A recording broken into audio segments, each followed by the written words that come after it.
Voici donc un tout petit énoncé qui va être développé en long et en large, dans le sens que, bon, il peut se résoudre en un court temps, mais c'est pas le but du jeu de résoudre en un court temps, c'est pas ça. Je vais donner d'énormes explications à ce petit exercice. Donc, il va être riche en enseignements. Donc, si vous voulez rester jusqu'à la fin de la vidéo, il n'y a pas de problème. Sinon, bon, c'est votre libre choix de quitter les lieux. Mais en tout cas, je peux vous dire que cette vidéo-ci va être, de par cet énoncé-là, un exercice, je veux dire, qui va faire transparaître énormément de notions. Énormément de notions. Alors, pour ça, je vous dirais peut-être de suivre toute la vidéo jusqu'à la fin. Voilà. Sinon, ben, vous êtes libre de quitter les lieux et bon, de ne pas regarder la vidéo, ça c'est chacun est libre de faire ce qu'il veut. Donc voici l'énoncé, je vous le lis. Un satellite de 0,6 tonnes tourne autour de la Terre sur une orbite circumpolaire à une vitesse de 6800 mètres par seconde. À quelle altitude se trouve-t-il? Bon, je vais commencer par un petit dessin. Donc on a un satellite de 0,6 tonnes, on a un petit objet qui est un satellite, on a un grand objet qui est la Terre. Donc ce sont des objets dans l'espace.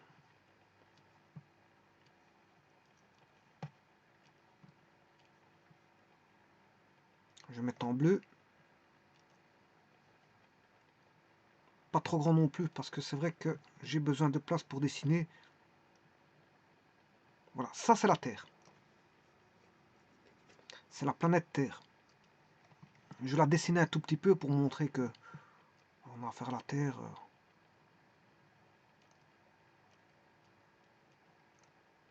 Voilà, ça c'est les continents. On voit les continents avec les océans, etc.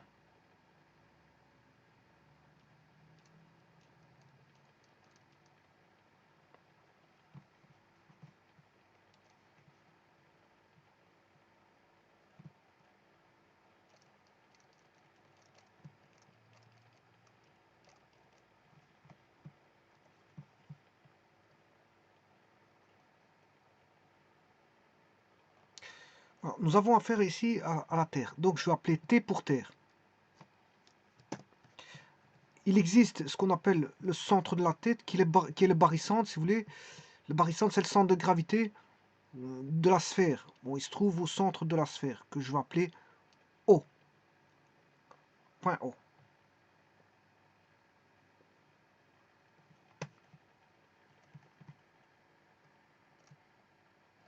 On a un observateur au niveau de la croûte terrestre, ici. Je mets un peu grand pour vous montrer l'observateur, qui va observer le satellite. Et ce même observateur sera ici à un moment donné, puisque la Terre va tourner.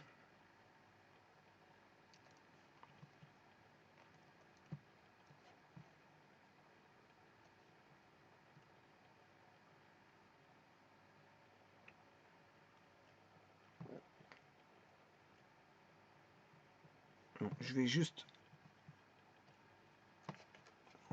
reculer le T.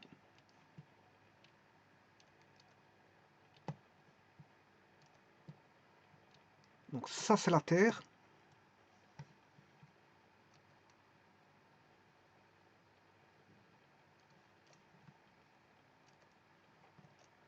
On a notre observateur que je vais appeler OB. OB pour observateur.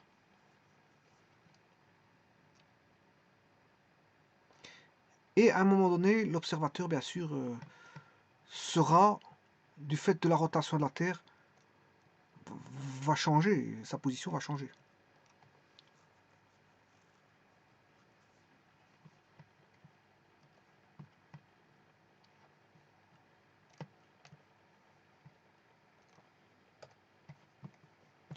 Je vais mettre le satellite.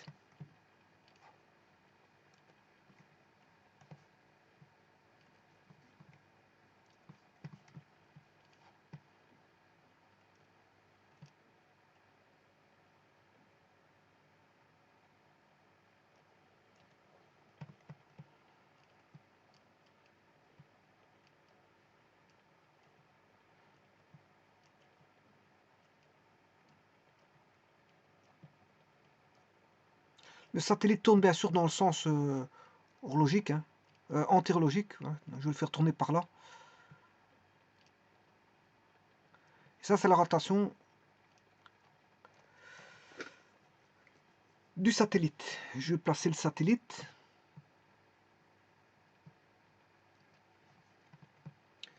Donc l'observateur le voit. C'est une. On a dit que c'était.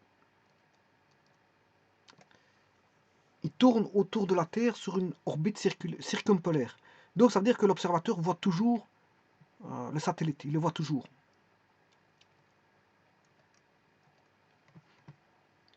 Le satellite est ici. Je vais le mettre là.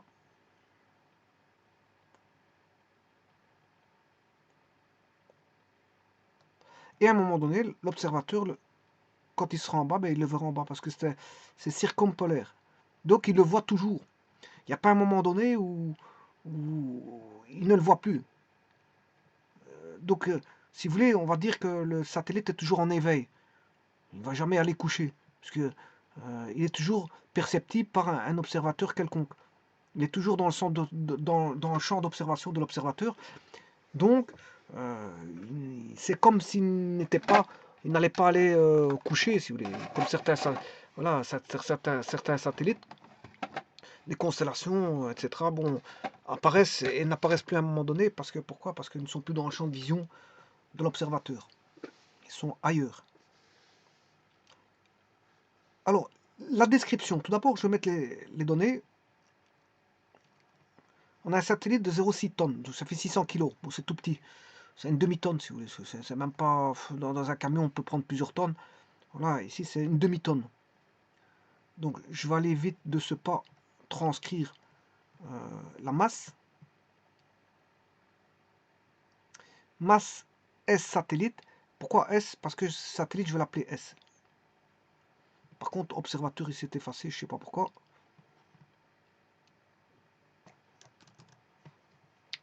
Je vais mettre l'observateur. Donc l'observateur est ici.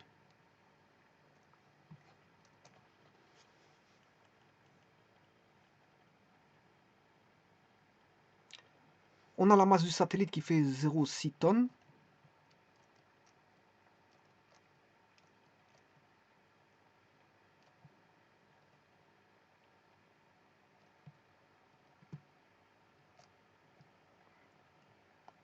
Voilà. Donc le satellite qui est ici, il fait 0,6 tonnes. Et il tourne à une grande vitesse. Enfin, qu'est-ce que c'est qu'une grande petite vitesse? Bon, je ne vais pas comparer ça par rapport aux voitures, ça n'a rien à voir. Parce que ça tourne, c'est pas ils ne sont pas dans le même système. Donc on va mettre la vitesse du satellite. Alors c'est pas une vitesse linéaire, hein, c'est une vitesse de rotation. Hein. C'est une vitesse de rotation. C'est pas une vitesse linéaire. Donc la vitesse de rotation est de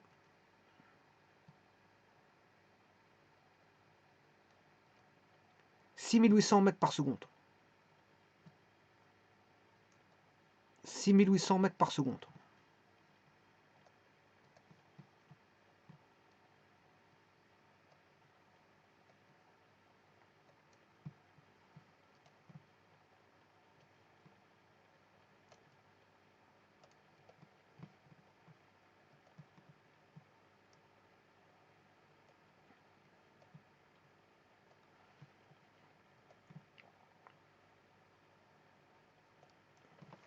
Voilà. Le dessin, c'est ça. Je vais juste mettre que la masse, je vais la mettre en kilos. Ça, vous savez que c'est 600 kilos. 0,6 tonnes, c'est 600 kilos. Bon, et 6800 mètres par seconde, je vais le calculer en km/h, en vitesse de rotation autour de la Terre. 6800.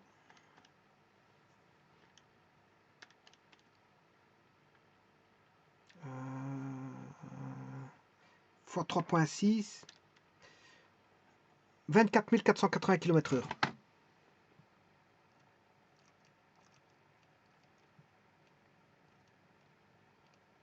Voilà. Voilà sa vitesse de rotation.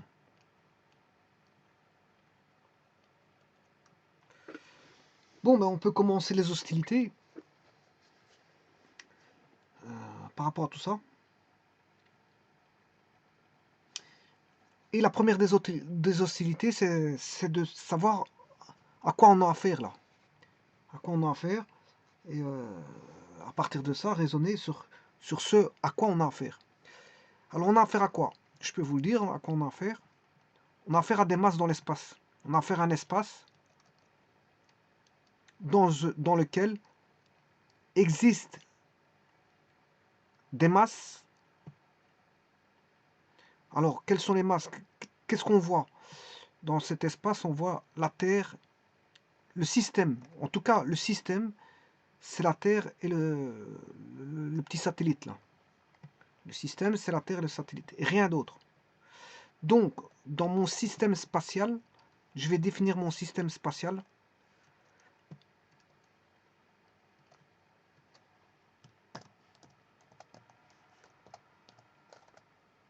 Le système spatial est constitué de la Terre et de satellites. Terre et satellite.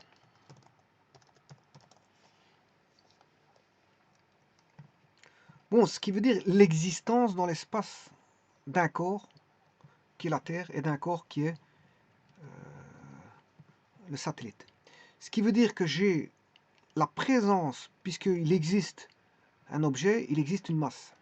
Il y a la masse de la Terre et la masse du satellite. Voilà. C'est la première chose à savoir, c'est qu'on a deux masses en présence. Voilà. Le système spatial dit qu'il y a deux masses en présence.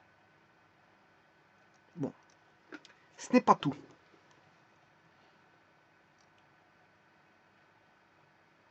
Ce n'est pas tout. Pourquoi? Parce qu'on a un satellite qui tourne. Mais vous savez très bien que la Terre tourne aussi. Donc ce qui veut dire qu'on a la rotation d'un objet, mais on a aussi la rotation de la Terre, avec des accélérations présentes. On aura des accélérations présentes. Puisqu'on a rotation, on a des accélérations présentes.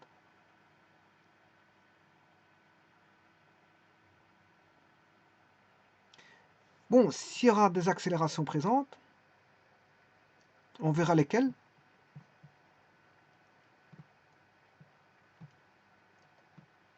Qui dit masse et accélération dit force.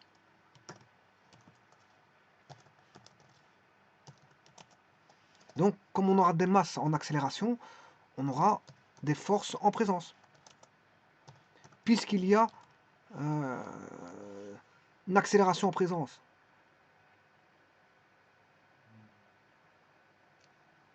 Il y a une accélération en présence, et donc, qui dit masse en présence et accélération en présence, dit force en présence. Donc, vous voyez que tout est lié. On aura masse, accélération et force. D'où la loi de la dynamique. Hein. On aura F égale ma. On aura du coup F égale ma, d'office. Parce qu'on a des masses en présence qui ont chacun une accélération, et donc ça va induire des forces. Alors je vous rappelle la première loi de Newton. Qu'est-ce qu'elle dit, la première loi de Newton?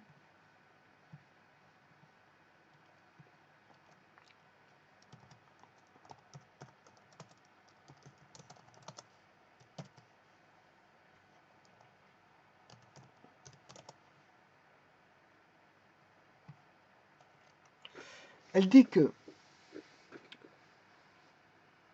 tout corps conserve son état de repos ou de mouvement rectiligne uniforme si aucune force n'agit sur lui. tout corps donc conserve donc son état de repos. S'il est au repos, il reste au repos. S'il n'y a pas de force qui agit. Mais s'il est en mouvement rectiligne, mais il restera toujours en mouvement rectiligne s'il n'y a aucune force qui agit sur lui.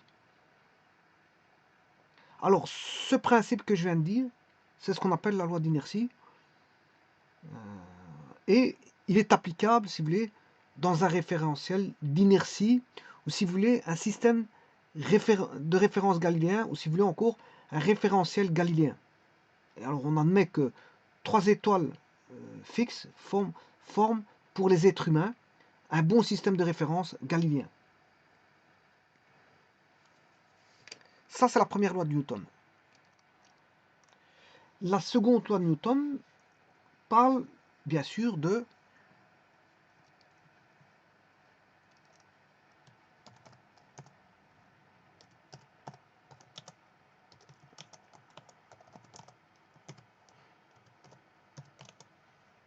notion de masse et sa liaison avec l'accélération et la force. Alors, comment relier l'accélération à la force par l'entremise de la masse? Eh bien, on dira que la masse, la force, c'est la masse fois l'accélération. Mais attention que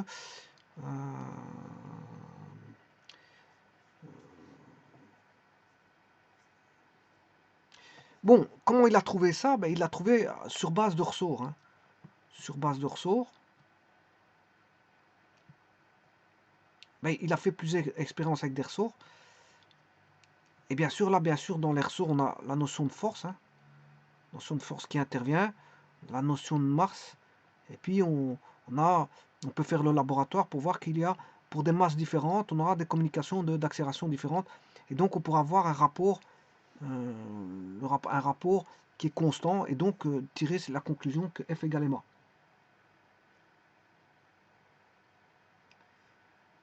Bon, mais ça veut dire quoi? Ça veut dire que on a dans le laboratoire qui va faire, on a une quantité qu'on appelle 1 sur alpha m. Hein. Eh bien, cette quantité 1 sur alpha m, ça représente, si vous voulez, l'opposition que le corps de masse gravitationnelle m présente à sa mise en mouvement par la force F. Donc, c'est l'opposition que le corps de masse gravitationnelle m présente à sa mise en mouvement par la force F. Et 1 sur alpha m, c'est ce qu'on appelle la masse inerte. C'est la masse inerte. Donc, ne pas confondre la masse gravitationnelle m et la masse inerte 1 sur alpha m. Et alpha vaut 1. Ce qui veut dire que la masse gravitationnelle et masse inerte sont équivalentes. Bon, ça, c'est la deuxième loi de Newton. Et maintenant, venons-en à l'énoncé. L'énoncé va faire transparaître quelques petites choses.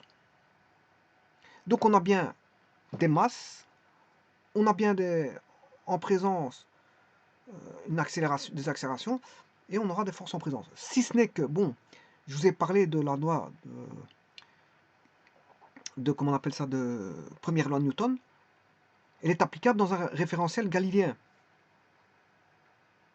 Je rappelle que 3 étoiles fixes constituent un bon repère galiléen. Par contre, ici, ça, c'est pas un système galiléen. Il est en rotation. Ce système-là est en rotation.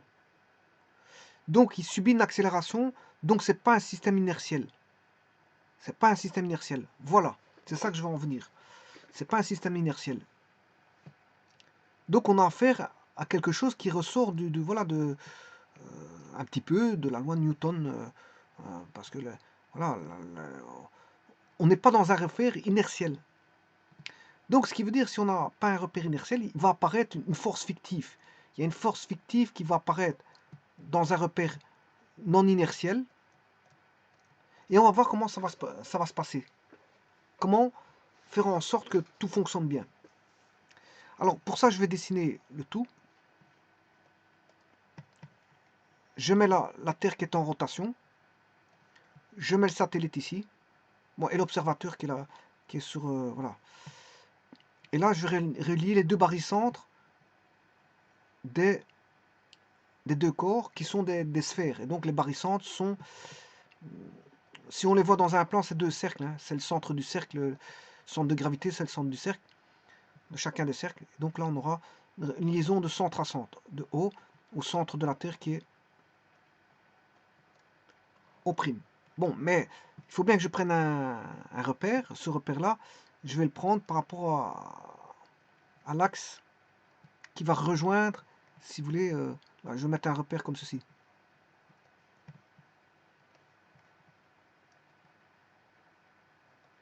Bon, je pourrais faire pas mal de choses. Les repères, je peux en mettre tant que tant que je veux, à ma façon, hein. Je peux mettre différents types de repères, hein. Bon, mais ici, moi, un repère qui pourrait bien... Alors, les vitesses. La vitesse, il y aura une vitesse comme ceci. Alors, cette vitesse, elle sera tangente à la trajectoire. On aura une trajectoire circulaire.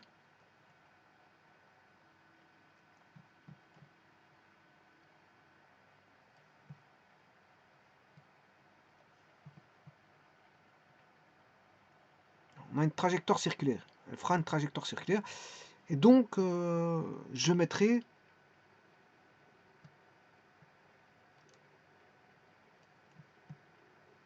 un vecteur tangent à ce cercle, qui est la vitesse. Elle tourne dans le sens entérologique.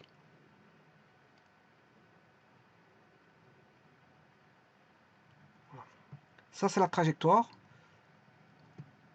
Je dessine la trajectoire ici, avec le vecteur vitesse.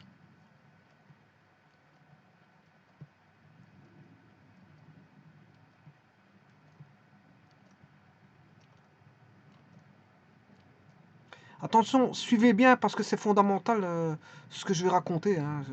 Je prends mon temps de le raconter. C'est parce qu'il y a une certaine raison de le raconter comme je le raconte, hein. Rappelez-vous que j'ai parlé de référentiel inertiel. Ici, il n'est pas inertiel, hein, parce qu'on a on a une accélération dans la Terre tourne et voilà, le satellite tourne. Donc on a un repère, d'ailleurs je vais le marquer pour pas que vous perdiez de vue ceci. On a un repère non inertiel.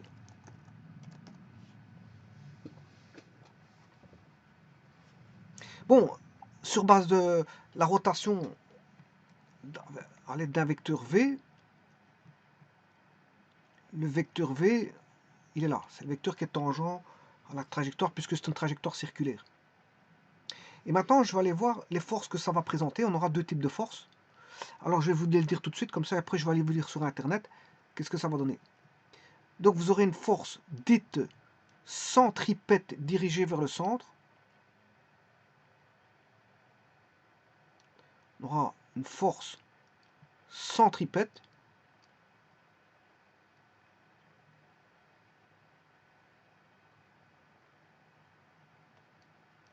Donc, c'est une force qui va, si vous voulez, qui va attirer les deux corps. Le centripète va attirer les deux corps. Le centripète va attirer les deux corps. Ils vont s'attirer. Le fait de la rotation avec une certaine vitesse V, ben on va avoir une force d'attraction entre le satellite, j'ai oublié de marquer le satellite et la Terre. Mais sur base de ça, on aura un équilibre. Sinon, l'objet il partirait, hein. J'ai une force d'équilibre qui est égale à, je vais le mettre à une certaine couleur, je sais pas moi, en le mettant en bleu, égale à opposé à la force centripète. Ils ont même norme, si vous voulez. Ils s'égalent. Les normes sont égales. Et ça, c'est la force centrifuge. Alors, il y aura un équilibre, je vous le dis tout de suite. Force centrifuge est égale à force centripète.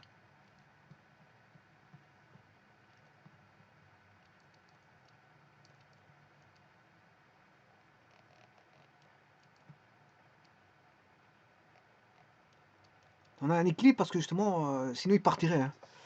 Et maintenant, je vais lire tout ce qu'ils disent et puis je résous le problème.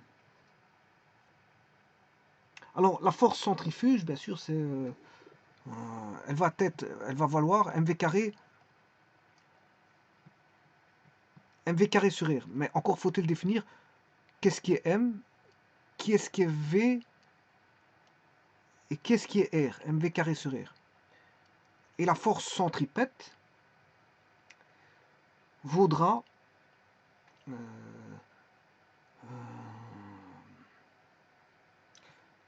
G M fois M', le tout sur D carré. La force de gravitation. Donc la force centripète, vous aurez compris que c'est la force de gravitation. Donc voilà, cette force de gravitation, elle provient, si vous voulez, c'est la loi de gravitation universelle, avec son énoncé des lois du mouvement. La deuxième est peut-être la plus importante des découvertes des lois de Newton, et la loi de la gravitation universelle. Donc les forces, là, la force, elle est centrale, c'est-à-dire qu'elle agit suivant les droites qui relient les deux barycentres, les barycentres des deux cours, si vous voulez, qui est M et M', et ici, bon, M', je vais prendre M', vous aurez compris que c'est la masse de la Terre. Donc j'aurai besoin de la masse de la Terre, et j'aurai besoin de la masse du satellite. Donc là, ce sera, je vais déjà réécrire, hein. Bon, comme ça, bon, après je vais sur Internet, et puis je résous le calcul. Voilà, donc on aura M. Alors, qu'est-ce qui tourne? Ben, c'est les deux, mais c'est la force centrifuge du satellite, donc ce sera la masse du satellite fois la vitesse du satellite sur la distance, la distance, ouais, la distance qui sépare ben, le centre de la Terre ou comment on appelle ça, au centre du satellite. Donc c'est distance satellite Terre, de centre à centre. Voilà. Alors là on a toujours G qui est la constante de Cavendish, la masse du satellite fois la masse de la Terre, ils s'attirent tous les deux avec une force d'attraction qui est donnée, comme je suis en train de donner, sur la distance. Oui, mais attention qu'ici, c'est pas bon ce que j'ai marqué. Ça,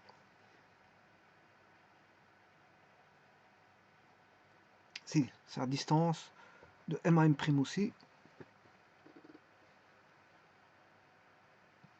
Alors pourquoi ce R là? Ce R là, vous aurez compris que c'est dû à la force centrifuge, hein. C'est par rapport à l'origine au prime, hein, du repère. L'origine au prime du repère, il est là. Je peux mettre un repère, je vous l'ai dit. D'ailleurs, je vais le mettre tout de suite. Un vecteur E1. Et ça va avoir un impact dans les explications, ce que je suis en train de raconter. Vous allez voir. Parce que c'est un repère tournant, il est non inertiel. Rappelez-vous, hein, je peux le mettre en rouge aussi. Hein. Ça, je peux le mettre en rouge. C'est un repère non inertiel. Voilà, ceci, il est non inertiel. Ce que je suis en train de faire, c'est non inertiel. Alors, la force centrifuge, c'est une force fictive. Je vous le dis tout de suite. Voilà, qui est due, justement, voilà, à la rotation du satellite. Voilà. Et je crois que j'ai tout. Maintenant, je peux aller sur Internet et relire l'énoncé. Et puis, je vais le résoudre. Donc, un satellite de 0,6 tonnes, ce qui fait 600 kg, tourne autour de la Terre sur une orbite circumpolaire. Alors d'abord, je vais aller voir ce que c'est que circumpolaire pour bien vous montrer que c'est quelque chose qu'on voit toujours et qu'il est toujours dans le champ de l'observateur.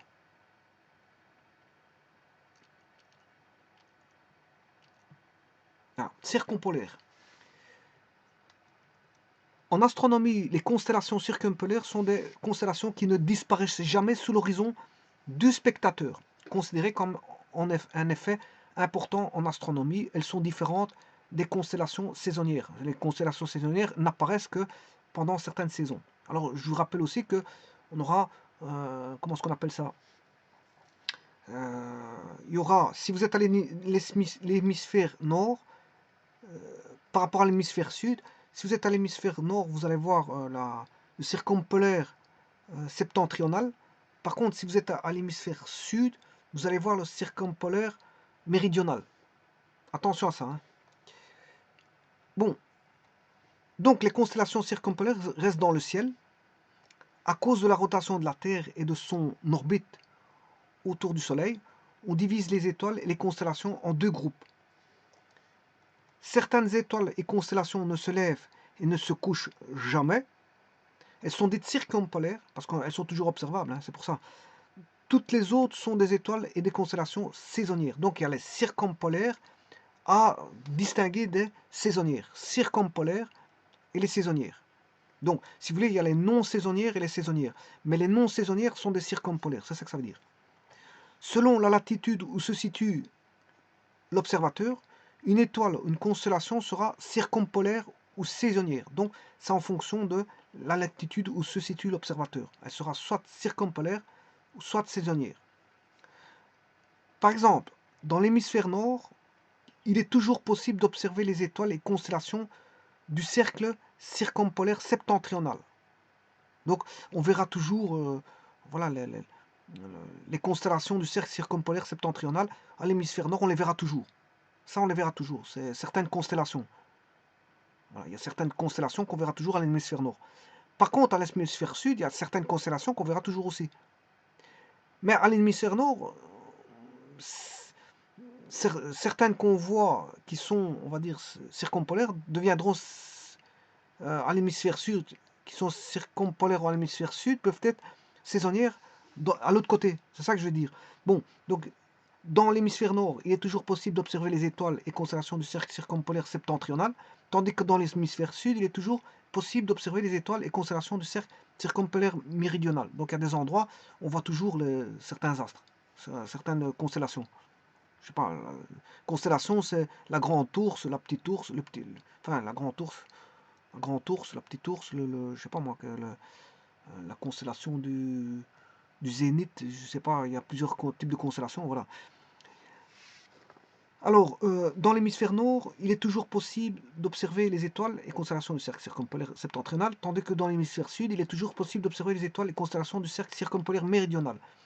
Le pôle nord céleste, actuellement marqué par Polaris, a toujours un azimut égal à 0.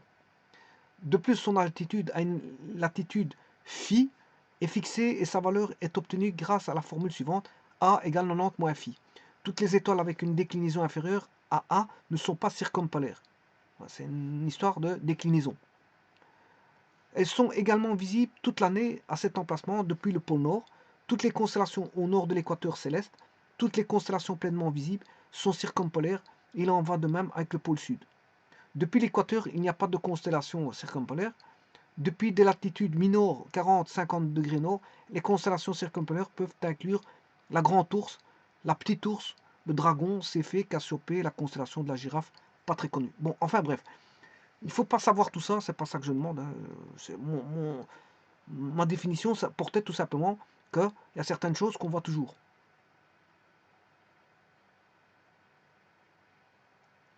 Voilà, ici, on voit dans une photo les filets des étoiles circumpolaires capturées par une exposition de longue durée. Donc, c'est des choses qu'on voit tout le temps. Tout le temps. Donc, ça veut dire que dans l'exercice ici, le satellite de 0,6 tonnes tourne autour de la Terre sur une orbite circumpolaire, c'est-à-dire bon, toujours observable par un observateur depuis la Terre.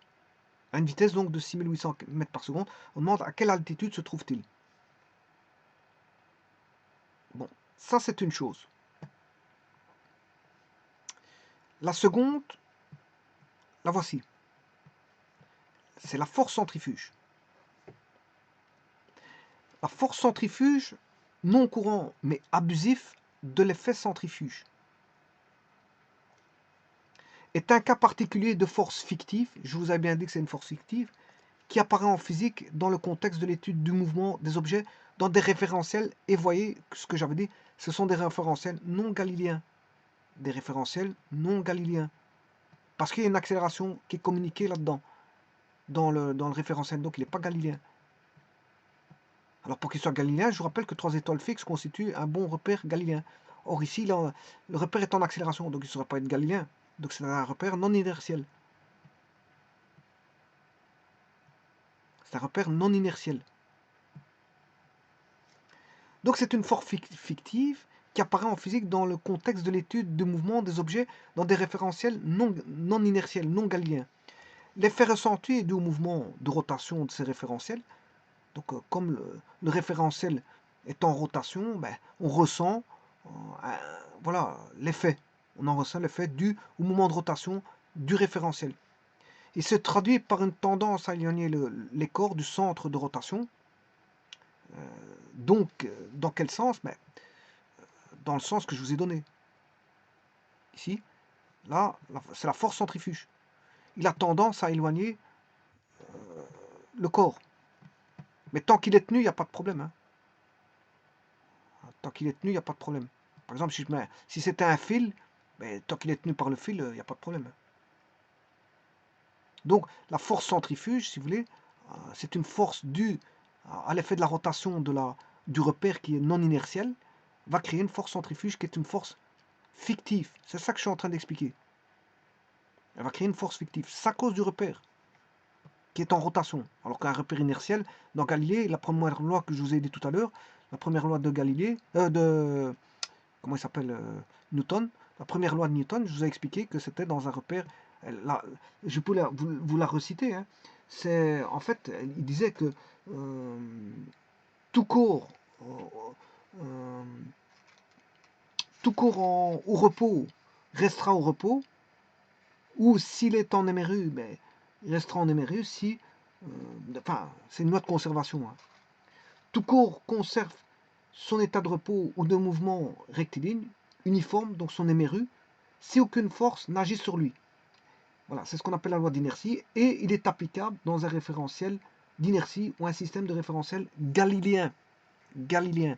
Mais ici, ce référentiel ici, il n'est pas galiléen parce qu'il est, c'est un repère tournant. Donc on a un repère non inertiel, donc on a une force centrifuge fictive qui va apparaître.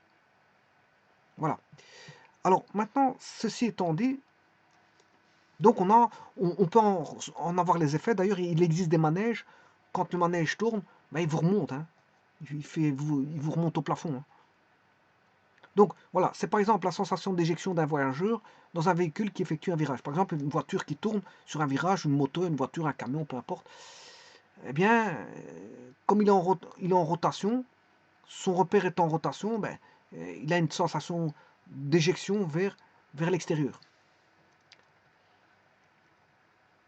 L'expression de la force centrifuge, vis centrifuga, a été découverte par Christian Huygens en 1659. Donc, comme ils disent ici, bien avant les lois de la dynamique. Bien que les lois de la dynamique ne soient mises au point par Isaac Newton. Donc, c'est pas Isaac, on ne doit pas ça à Isaac Newton. On doit ça à, bien sûr, à quelqu'un avant Isaac Newton, qui avait découvert déjà l'expression de la force centrifuge. Voilà, donc Isaac Newton connaissait, si vous voulez, l'expression de la force centrifuge. Il la connaissait. Donc ce qui a facilité les choses pour trouver ces lois. Et donc, je crois que c'est Copernic, ou je ne sais plus comment il s'appelle, parce qu'il y en a un qui cherchait un mouvement elliptique, je ne sais plus, parce qu'il y avait Kepler, Copernic, bon, qui avait besoin d'éléments. Bon, les éléments étaient apportés par Isaac Newton et tout a été remis en place par rapport à ce que les questionnements que se posait Kepler, ou je ne sais plus comment il s'appelle, Kepler ou l'autre. Il y a Kepler et les lois de Kepler et les lois, je ne sais plus comment il s'appelle. Voilà. Bah, Isaac Newton. Donc vous voyez qu'ils se sont aidés entre eux. Hein. Donc la force centrifuge existe avant Isaac Newton, mais il a utilisé Isaac Newton après cette force centrifuge pour calculer certaines choses et trouver certaines choses et permettre de les donner à d'autres savants tels que Kepler et les autres. Et Kepler a pu trouver certaines choses grâce à Isaac Newton. Et Isaac Newton a pris des éléments voilà, de Huygens. Voilà. Donc vous voyez que tout se relie là. Les théorèmes qu'il a découverts sont publiés en 1673 en annexe de son Horologium Oscillatorium. C'est-à-dire qu'avant ils écrivaient comment ça s'appelle ça, des mémoires en latin, parce que bon, la langue technique de l'époque était le latin. Donc une fois qu'il publiait quelque chose au niveau des mémoires, ben, c'était en latin. Les théorèmes qu'il a découverts sont publiés en 1673 en annexe de son Horologium Oscillatorium. Le mémoire de 1659 ne sera publié qu'en 1703, une dizaine d'années après sa mort. Donc en fait, vous voyez que il est décédé, c'est à cette époque-là qu'on a sorti ses mémoires. Une dizaine d'années après. Et c'est pas le premier qui est comme ça. Hein. Beaucoup de gens sont décédés, des mathématiciens sont décédés, et on a sorti les mémoires qu'après leur mort. Je ne sais pas pourquoi ça se passait comme ça. Il y avait certains mémoires qui sortaient après la mort, des dizaines d'années après la mort. Hein. Bon, certains même, on leur confiait des mémoires et longtemps après, ces gens sortaient ces mémoires pour les publier parce qu'ils se rendaient compte que c'était sérieux le travail. Voilà. Parce qu'au départ, on ne croit pas à tout ça. Ça n'a pas l'air sérieux pour les premiers kidam de l'époque. Bon, il y a une découverte, on ne prend pas ça au sérieux. Juste quand on entend parler, puis on se dit, bon, c'est sérieux, j'ai des mémoires justement relatives à ce monsieur, je vais aller les fournir, voilà, et les sortir ou les éditer. Ou parfois, il y a des gens qui n'avaient pas d'argent, tout simplement. Il fallait les éditer par des gens plus puissants. Voilà. Depuis Galilée, on sait que les corps tombent en chute libre d'un mouvement uniformément accéléré.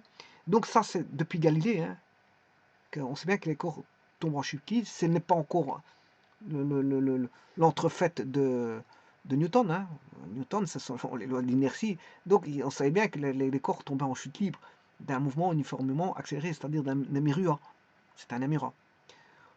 Alors pour Huygens, un corps exerce une traction sur un fil qui le retient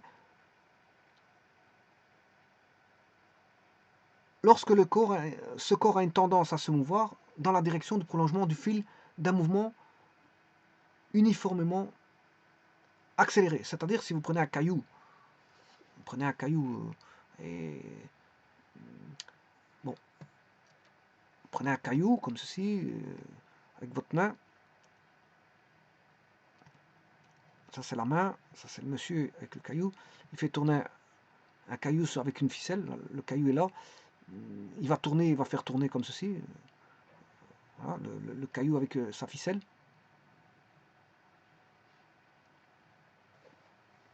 Qu'est-ce qui va se passer? Mais le caillou aura une tendance à partir, mais il va tirer. Il y aura une force de traction. Il y aura une force de traction. Et plus il va accélérer, plus cette force de traction elle est forte. Voilà. C'est une force fictive due au repère qui n'est pas galiléen. Il va tourner, et donc tant que le caillou est, je veux dire, maintenu par la ficelle, il n'y a pas de problème. Mais dès le moment où il lâche tout, ben, le caillou va partir. Le caillou va partir. Donc ouais, c'est l'effet de la force centrifuge. Donc, c'est ce qu'il dit ici. Pour Huygens, un corps exerce une traction sur un fil qui le retient. Le fil retient l'objet, le caillou par exemple, qui le retient. D'ailleurs, on a fait des catapultes avec ça. Hein. C'est la base du catapulte. Hein. On tourne. À un moment donné, on arrête de tourner, et le caillou il part dans une certaine direction.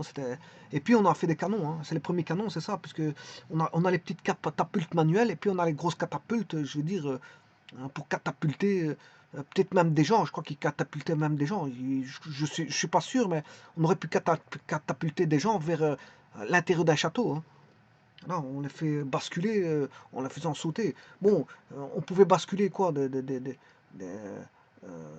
charges de feu, du feu avec du foin et du feu. On peut catapulter ça, on peut catapulter beaucoup de choses. Qu'est-ce qu'on peut catapulter? Généralement, on catapultait dans les guerres. Hein. Voilà, catapulte, ça pouvait être un caillou, ça pouvait être les premiers canons, c'était ça. C'est jeter des masses, hein, jeter des masses. Hein, alors que le canon, c'est jeter une grosse masse. Hein. contient de la poudre, etc., etc. Bon, enfin bref. Un corps exerce une traction sur un fil qui le retient lorsque le corps a une tendance à se mouvoir dans la direction du prolongement du fil d'un mouvement uniformément accéléré. Selon lui, cette règle s'applique non seulement au corps pesant, mais également à un corps tournant circulairement au bout d'un fil autour d'un point fixe. Bon, ça c'est là justement ce que je vous explique. Voilà, autour d'un fil. euh, voilà, ça c'est avec le fil il est là. Dans ce dernier cas, la traction qu'on exerce sur le fil s'oppose à la force centrifuge. Euh,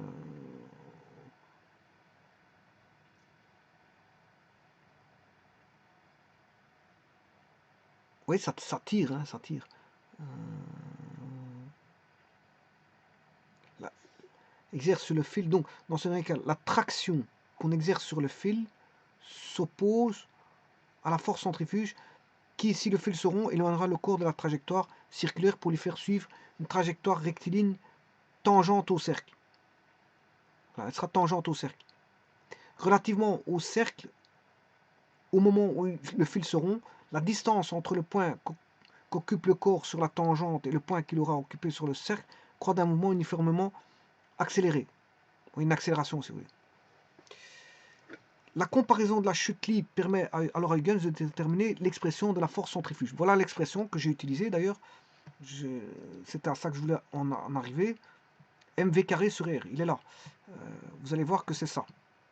Alors, bien sûr, v est une vitesse circonférentielle, mais on peut le donner avec une vitesse angulaire. Hein, parce on peut faire des transformations de vitesse angulaire en vitesse circonférentielle, ou en vitesse circonférentielle, de vitesse circonférentielle en vitesse angulaire, ou de vitesse angulaire en vitesse circonférentielle. Ici, en tout cas, tout va dépendre de la masse, ça c'est sûr et certain, et de la vitesse, soit angulaire ou circonférentielle, v ou oméga, et bien sûr avec un r. On va aller voir ça tout de suite. Proposition 1 de Huygens, il énonce en particulier que, proposition 1, à vitesse angulaire constante, la force centrifuge est proportionnelle au cercle du rayon. Donc il est proportionnel au rayon du cercle. Au rayon du cercle. Donc il est proportionnel à R, c'est ce que j'ai mis. À rayon constant, elle est proportionnelle au carré de la vitesse, donc il est proportionnel à V carré, ou à oméga carré. La force centrifuge d'un mobile parcourant un cercle à une vitesse égale à celle acquise à l'issue d'une chute libre du quart du diamètre est égale à son poids. En notation moderne, la proposition V5 énonce que si R est le rayon de la trajectoire circulaire et si V est la vitesse acquise à l'issue d'une chute libre d'une hauteur R', soit V est égal à racine carrée de R fois G, où G est l'accélération de la pesanteur, alors l'accélération centrifuge est égale à G, soit V carré sur R. Les propositions 1 et 2 énoncent alors que l'accélération centrifuge est V carré sur R.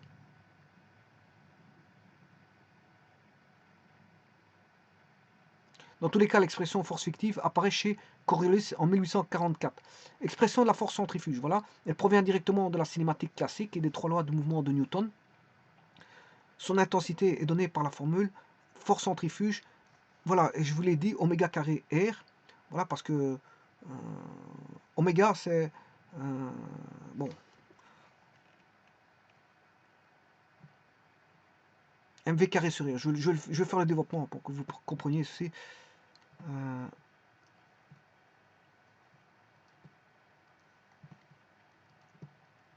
F égale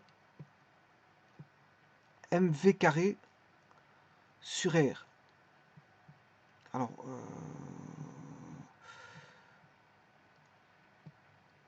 oméga, V, c'est oméga R. V, c'est oméga R. Donc on aura oméga carré R carré.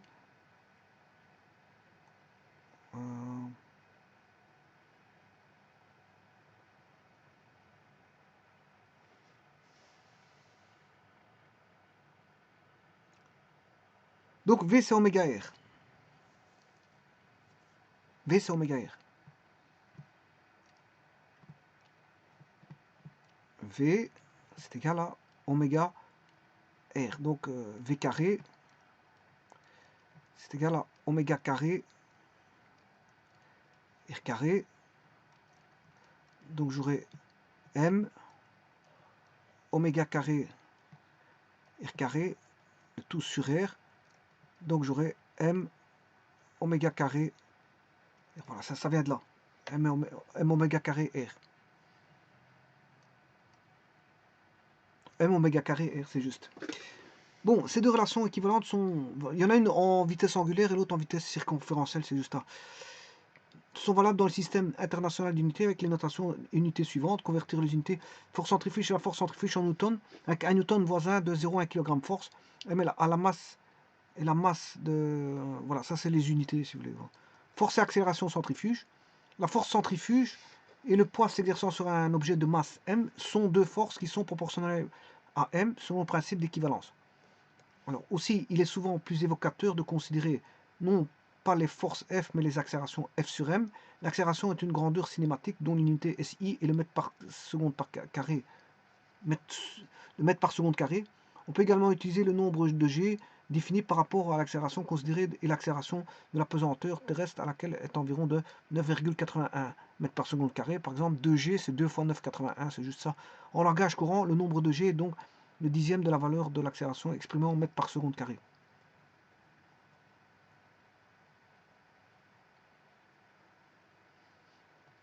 Ordre des grandeurs pour des accélérations centrifuges. Là, on a des ordres de grandeur pour un train TGV.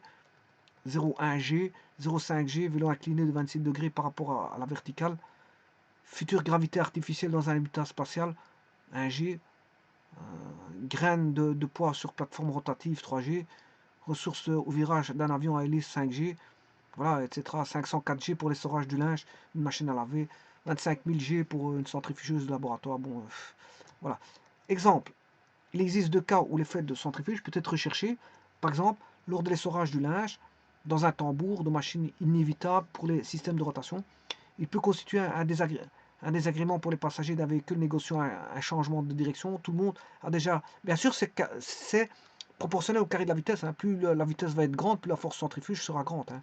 Ça, vous aurez compris ça. Hein. Plus le gars il arrive vite au virage, c'est normal que la force voilà, fictive pour laquelle il va le plaquer contre la porte sera grande, c'est normal. Plus il va vite, plus c'est normal. Hein.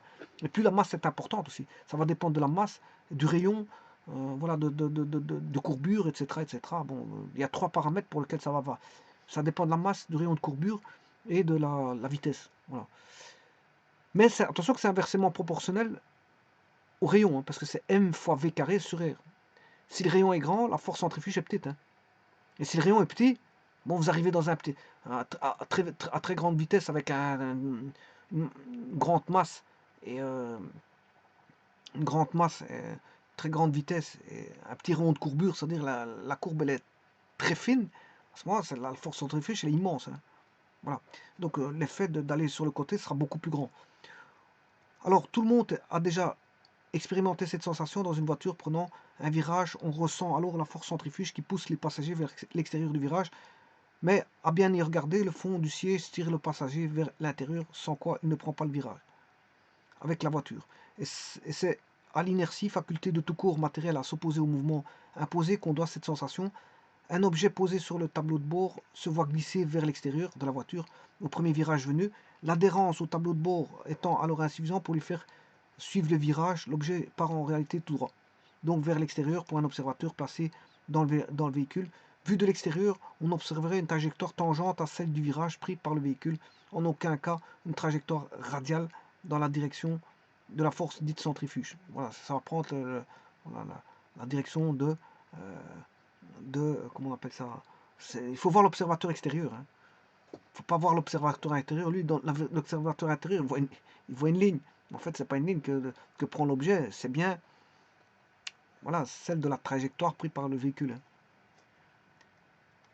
On a alors recours à des artifices pour annuler ou plutôt compenser cet effet. Combinaison anti-G, des pilotes d'avion, de chasse, système pendulaire de certains trains, virage relevé des routes, inclinaison des véhicules à moins de 4 roues dans les virages, vélo, moto et scooter de 2 roues. Voilà. Essorage du linge. C'est l'emploi le plus simple de l'effet centrifuge. Le mouvement de rotation imposé au linge induit des accélérations transmises aussi aux particules d'eau, alors qu'elles restaient collées au repos par capillarité au textile. Les forces de cohésion deviennent insuffisantes lorsque l'ensemble tourne suffisamment vite, l'équilibre local n'est plus garanti, l'eau est éjectée. Donc c'est le processus de, si vous voulez, de séchage par essorage. Donc on plaque les eaux sur le tambour, bien muni de trous, elles finissent par sortir, hein, par la force centrifuge. C'est le sorage du linge. Séparation liquide, c'est le même principe employé pour séparer les éléments constituants des liquides hétérogènes, comme le sang. Donc on a un mélange dans le sang. Le champ de force induit par effet centrifuge s'apparente à un champ de pesanteur plus fort qui favorise la séparation des éléments de densité différentes. Donc voilà, il va faire une séparation par centrifugation. Voilà, c'est une centrifugation. L'enrichissement de l'uranium repose sur ce principe. Voilà, ben justement, il parle de centrifugation. L'enrichissement de l'uranium, voilà, par centrifugation, c'est ça, repose sur ce principe, mais est technologiquement plus compliqué car le métal doit d'abord être dissous en hexafluorure d'uranium, dont le point triple est à 1,5 atmosphère et à 64 degrés Celsius, donc à faible température. Le fluor n'a qu'un isotope naturel stable, hexafluorure d'uranium, a donc une masse qui diffère juste par l'isotope de l'uranium qu'il contient. Il suffit de les séparer à grande vitesse. Bon, c'est un système de séparation par centrifugation. Régulateur à effet centrifuge sur ancienne machine à vapeur. Le schéma donné reproduit le principe de régulateur James Watt entraîné via la courroie par la machine. Le rotor voit ses maslots s'écarter. Une tringlerie commande alors une vanne. L'action sur la vanne a un effet inverse sur la puissance fournie à la machine. C'est le principe de l'asservissement. Oui, donc il y a un contrôle qui se fait. Trop vite on ferme la vapeur, trop lent on ouvre. Le système finissant par trouver le juste équilibre et par conséquent un régime régulé. Donc c'est une régulation, système d'asservissement. C'est un régulateur, ouais, c'est un régulateur à effet centrifuge sur les anciennes machines à vapeur.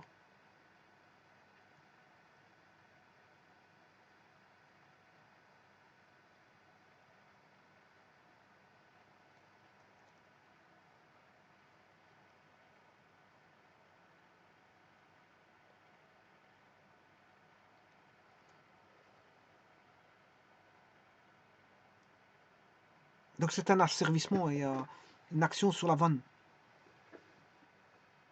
qui va faire un effet inverse sur la, comme ils disent ici, sur la puissance. Hein. Voilà, c'est un asservissement. C'est une régulation aussi.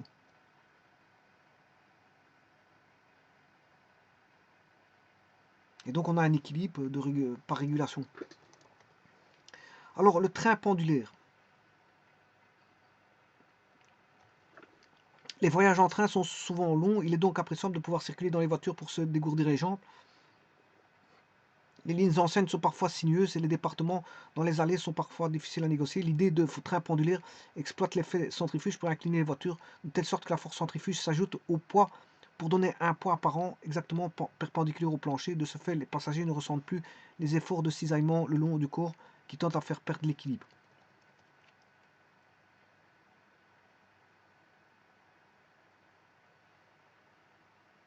Voilà, là-bas, c'est celui de droite, c'est l'image de droite. C'est l'image de droite.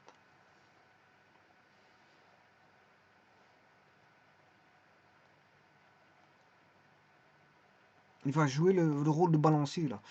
Exploite l'effet centrifuge pour incliner les voitures. Donc c'est les voitures qui sont inclinées. Comme ça, la personne reste toujours avec voilà, un certain poids perpendiculaire au plancher. Mais en vérité, c'est un poids apparent. Voilà, c'est un poids apparent. De ce fait, les passagers ne ressentent plus l'effort de cisaillement le long du corps qui tente à faire perdre l'équilibre. Dans certains cas, cela permet d'augmenter la vitesse, mais l'effet est alors reporté sur les voies qui doivent retenir les trains. Là encore, on a recours au virage relevé pour reprendre avec une meilleure incidence la force centripète appliquée aux essieux, ce qui impose un passage en courbe à une vitesse bien particulière trop faible.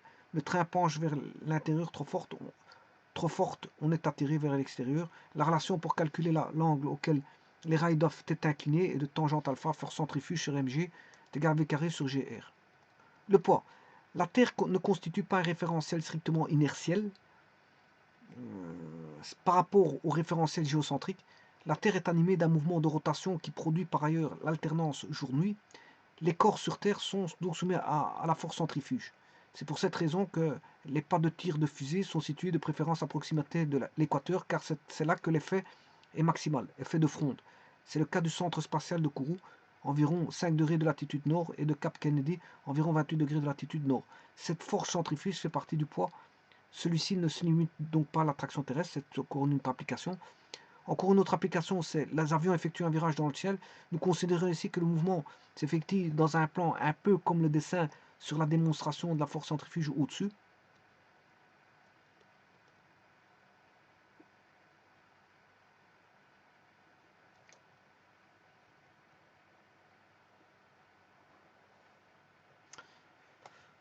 Bon, ici, ils expliquent le cas d'un avion.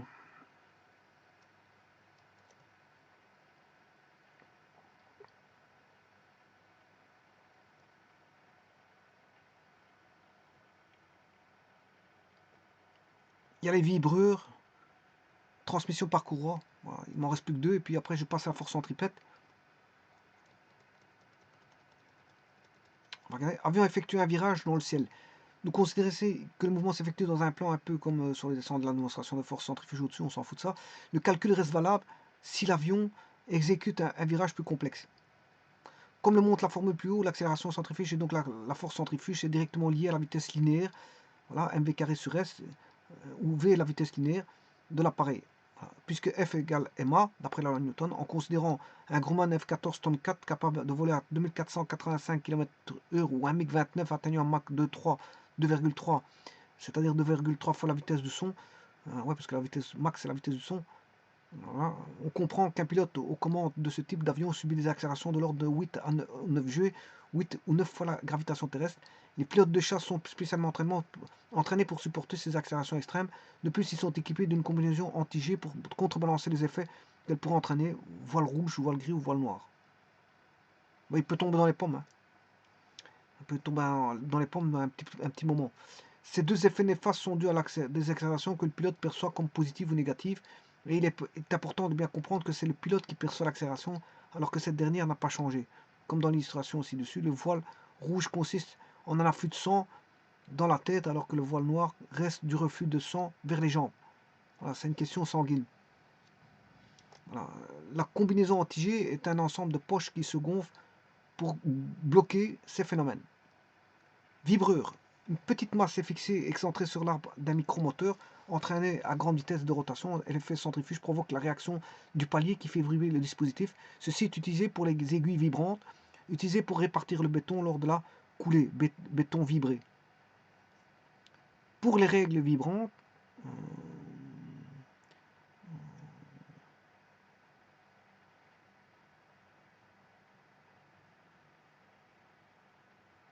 voilà, ça c'est pour répartir le béton, quand on fait une coulée de béton. Pour les règles vibrantes utilisées pour lisser des chapes de mortier ou de béton, les manettes de jeu, les téléphones portables, etc. Il y a des vibreurs. Voilà, des vibreurs. Donc c'est une petite masse qui est excentrée sur l'arc d'un micromoteur, entraînée à grande vitesse de rotation. L'effet centrifuge provoque la réaction du palier qui fait vibrer le dispositif. Alors, transmission par courroie, l'effort que l'on peut transmettre par une courroie asynchrone est limité par l'adhérence entre la courroie et la poulie. Aux grandes vitesses de rotation, la force centrifuge relâche l'effort normal de la courroie sur la poulie et donc réduit l'adhérence. Donc voilà, il y a une application pour les courroies. Bon, ceci étant dit, je n'ai plus besoin de ça parce qu'en fait, depuis longtemps, vous aurez compris que j'ai cette force centrifuge. La force centrifuge, je l'ai. Elle est là. Cette force centrifuge, elle est là, je l'ai depuis longtemps. Je l'ai depuis le début, je l'ai trouvé, hein, cette force centrifuge. Donc, elle ne m'intéresse pas. Mais je l'ai lu pour vous, c'est pas pour des applications différentes que l'on peut avoir et vous les montrer, vous les expliquer, vous les parcourir. Parce que sur Internet, vous pouvez aussi bien lire comme moi, il n'y a pas de problème. Vous pouvez aussi bien lire comme moi. Par contre, maintenant, je vais voir de la même manière la force centripète. Et la force centripète, bon, elle va être là. Et justement, regardez bien ce qui va se passer ici. Ça, c'est la force centripète. Donc, j'aurai la force centrifuge. Voilà, et la force centripète. Mais il s'avérera qu'ici, la force centripète, c'est la gravitation. La gravitation. Donc, Huygens, qu'est-ce qu'il a trouvé? Ben, il a trouvé, on connaissait ça de Huygens. Huygens, il connaissait ça. Voilà, qui est-ce qui a trouvé ça? Ben, c'est la loi de gravitation universelle, hein. Donc, pour vous dire que Newton n'a pas été loin pour la trouver, cette loi-là. Il n'a pas été loin pour la trouver, hein. Voilà, il n'a pas été loin pour la trouver. Bon, maintenant, je vais vous lire ceci. La force centripète est... Là, ça c'est la force centripète. Le terme force centripète qui tend... Bon, je vous rappelle, la force centrifuge, elle est vers l'extérieur, par là. Force centrifuge. Maintenant, je vois la force centripète qui va jouer l'effet d'attraction. Mais après, je fais les calculs. Parce que j'ai tout, en fait. J'ai tout. Alors, je vais vite lire la force centripète, qui tend rapproché donc du centre en latin désigne la force permettant de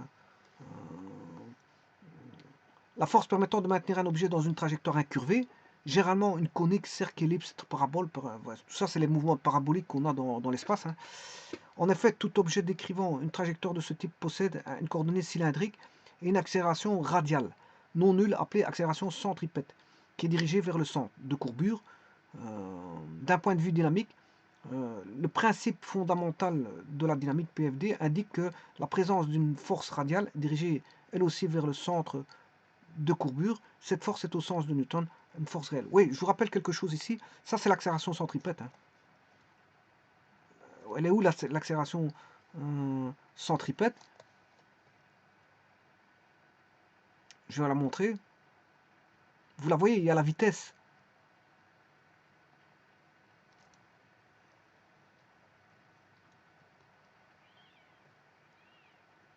Voilà, elle est là. C'est ce que vous voyez, AP. AP, c'est l'accélération centripète, hein. C'est une accélération, si vous voulez, parce qu'il y aura une accélération tangentielle et une accélération normale. Et ça, c'est l'accélération centripète. Le APG, voilà. V, c'est la vitesse. Et APG, c'est l'accélération centripète.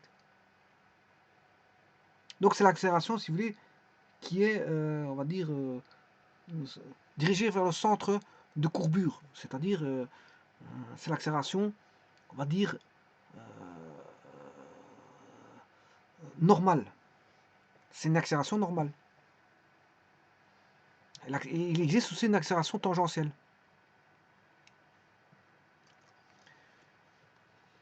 Bon, donc ici, vous voyez qu'on a la force centripète, la balle. Ici, on a pris une balle. En effet, tout objet décrivant une trajectoire de ce type possède une coordonnée cylindrique, une accélération radiale, suivant le rayon. Voilà, une accélération suivant le rayon. La radiale, c'est suivant le rayon. L'accélération radiale non nulle, appelée accélération centripète. Voilà. C'est celle que je viens de vous montrer, qui est dirigée vers le centre de courbure. D'un point de vue dynamique, le principe fondamental de la dynamique PFD indique alors la présence d'une force radiale dirigée, elle aussi, vers le centre de courbure. Donc on a aussi une accélération centripète, mais on a aussi une force centripète, c'est ce qu'ils vous disent. Cette force est au sens, c'est-à-dire qu'on a une force radiale, on aura une accélération radiale et une force radiale. Donc on aura une force centripète et une accélération centripète. Voilà, on aura une accélération et une force. Voilà. Cette force est au sens de Newton une force réelle, contrairement à la force centrifuge qui est fictive. Attention à ça. Vous voyez le distinguo.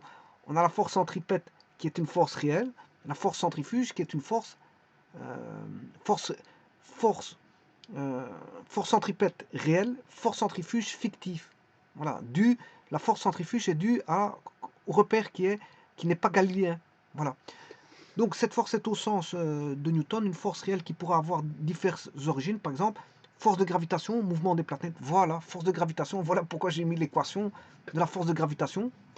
Alors, ça peut aussi avoir comme origine une force de tension, mouvement circulaire d'une masse accrochée à un fil tendu dont l'autre extrémité est généralement fixe ou presque. Bon, ici, ça concerne, dans mon cas de figure, ça concerne la force de gravitation.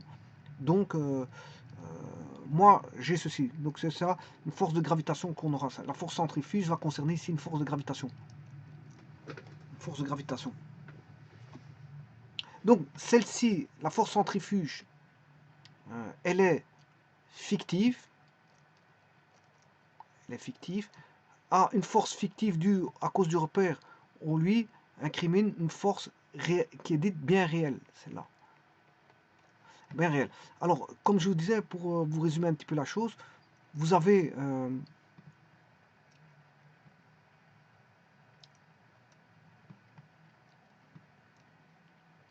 je vais mettre un petit dessin.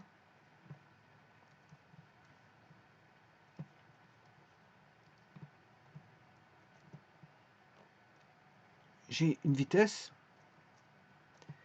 une accélération centripète avec une force centripète dirigée vers le centre, force radiale, hein, force centripète.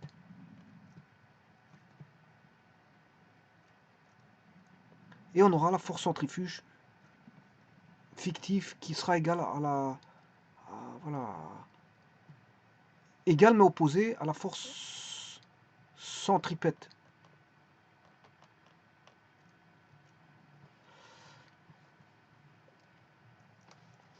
Alors ici, il s'agit de force de gravitation, hein, mouvement des planètes. Il ne s'agit pas de force de tension. Mouvement circulaire d'une masse accrochée à un fil tendu. Il n'y a pas de fil tendu ici. Mais ça pourrait se concevoir comme un fil tendu. Hein. C'est comme si on avait un fil tendu, mais voilà. Sans force centripète, l'objet ne peut pas tourner ou cesse de tourner. Voilà, s'il n'y a pas de force centripète, bon, il n'y a pas de rotation. Dans l'illustration aussi compte, si le fil casse, la balle cesse de tourner et poursuit par simple inertie un mouvement rectiligne tangent à son ancienne trajectoire circulaire. Ce point de vue est celui d'un observateur situé en dehors du dispositif tournant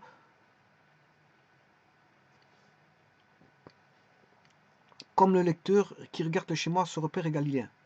Ah, oui, ça c'est pour l'observateur qui est à l'extérieur. Voilà. Ce point de vue est celui d'un observateur situé en dehors du dispositif tournant. Il est en dehors, donc il observe la rotation en dehors. Parce que la rotation, elle est soumise à un référentiel non galiléen. Mais si on a un observateur extérieur, l'observateur extérieur est un repère galiléen. Lui, il est en repère galiléen. Voilà. Pour un observateur situé au centre de rotation et tournant avec lui, le repère est alors non galiléen. Ça, c'est s'il est dans le repère tournant. S'il est dans le repère tournant, il est non galiléen. S'il est dans un repère extérieur au repère tournant, il est galiléen. Voilà. L'éjection de la balle est perçue différemment comme l'effet d'une force centrifuge. Bon. Pour un observateur situé au centre de rotation et tournant avec lui, le repère est alors non galiléen. L'éjection de la balle est perçue différemment. Bon, il n'y a pas une perception. Tout le monde n'a pas la même perception, que ce soit l'observateur extérieur ou l'observateur intérieur, parce que l'observateur extérieur, bon, il est dans un repère galiléen. Par contre, celui qui est dans le repère galiléen va subir la force centrifuge, qui est la force fictive du repère galiléen, hein, non galiléen. Voilà. Donc, la personne qui est à l'extérieur, du repère, il est dans un repère galiléen. Par contre, la personne qui est dans un repère tournant, il subit la force centrifuge. Lui, il va subir la force centrifuge. La force fictive due à cause du repère, ben, il va la subir. Voilà, comment on appelle ça, comment on appelle ça, l'observateur au sein du repère tournant, il est dans un repère non inertiel, non galiléen, donc il va subir la force centrifuge, contrairement à celui qui est à l'extérieur, qui ne subira pas cette force centrifuge, parce qu'il n'est pas dans un repère, il est dans un repère galiléen, l'observateur extérieur. Il ne sera pas à subir l'effet centrifuge. C'est une force fictive due au repère. Alors, la force centrifuge est dite fictive car elle n'intervient que dans le repère en rotation, pour interpréter un effet subjectif. Bon. Dans un référentiel galiléen, un corps isolé possède, s'il en est en mouvement, une trajectoire rectiligne uniforme, vitesse constante, lui fait parcourir une trajectoire elliptique, revient à le dévier constamment et donc lui appliquer à tout instant une force dirigée vers le centre de courbure. Cette force est alors qualifiée de centripète. Le caractère centripète d'une force n'est pas intrinsèque, mais lui est conféré par son effet sur la trajectoire de l'objet. Il serait plus correct de parler de force à effet centripète. Par construction, la force centripète est radiale, dirigée vers le centre de courbure, et son intensité est inversement proportionnelle au rayon de courbure de la trajectoire du point d'application. Formule de base, le vecteur vitesse est défini par la vitesse et la direction du mouvement. Si le résultant, c'est-à-dire la somme des vecteurs des forces appliquées à un objet est nul, cet objet n'accélère pas et donc se déplace sur une ligne droite à vitesse constante. le vecteur vitesse est constant. Par contre, un objet qui se déplace à vitesse constante et dont le trajectoire est un cercle change en permanence de direction de mouvement, le taux de variation du vecteur vitesse est alors appelé accélération centripète. Cette accélération centripète dépend du rayon r du cercle et de la vitesse v de l'objet. Plus la vitesse est grande, plus l'accélération augmente. De même, plus le rayon est petit, plus elle augmente. De manière plus précise, l'accélération centripète est donnée par moins v carré sur r fois r. Voilà.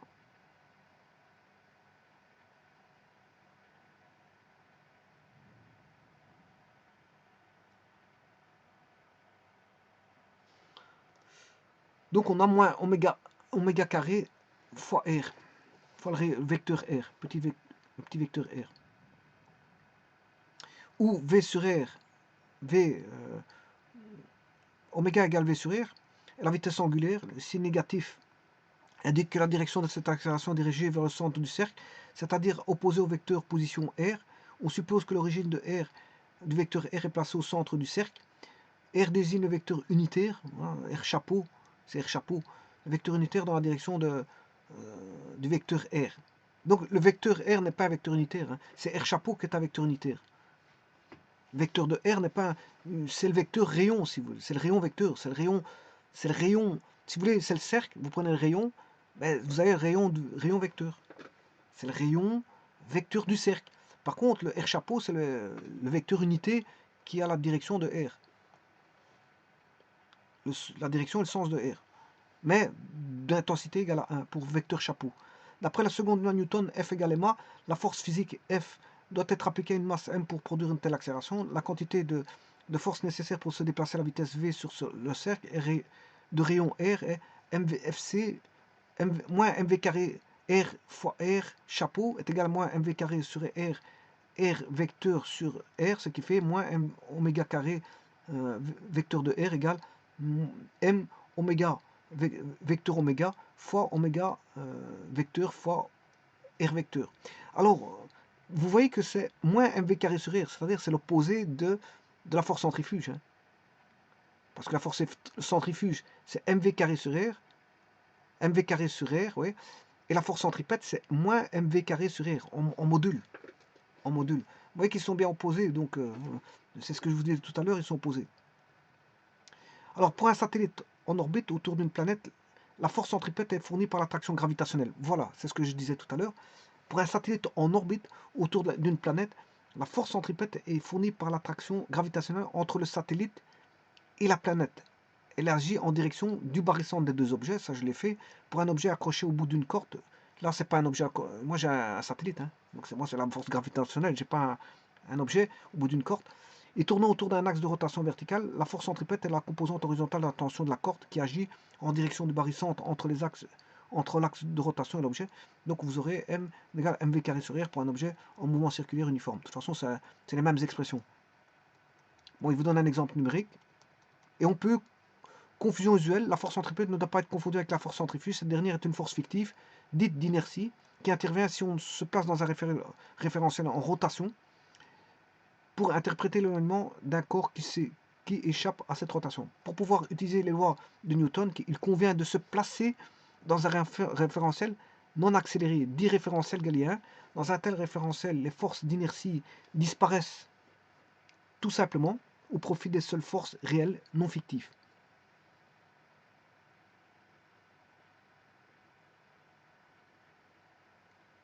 En référentiel galiléen, nous sommes dans l'inertiel. En non galiléen, en centrifuge, il y a donc encore confusion. La force centripète ne doit pas non plus être confondue avec la force centrale. Les forces centrales sont une classe de force physique entre deux objets qui suivent deux conditions. 1. La magnitude ne dépend que de la distance entre deux objets. La direction pointe le long de la ligne reliant les centres de ces deux objets. Par exemple, la force gravitationnelle entre deux masses ou la force électrostatique entre deux charges électriques sont des forces centrales. La force centripète maintenant, un objet en mouvement circulaire, est souvent une force centrale, mais ce n'est pas la seule.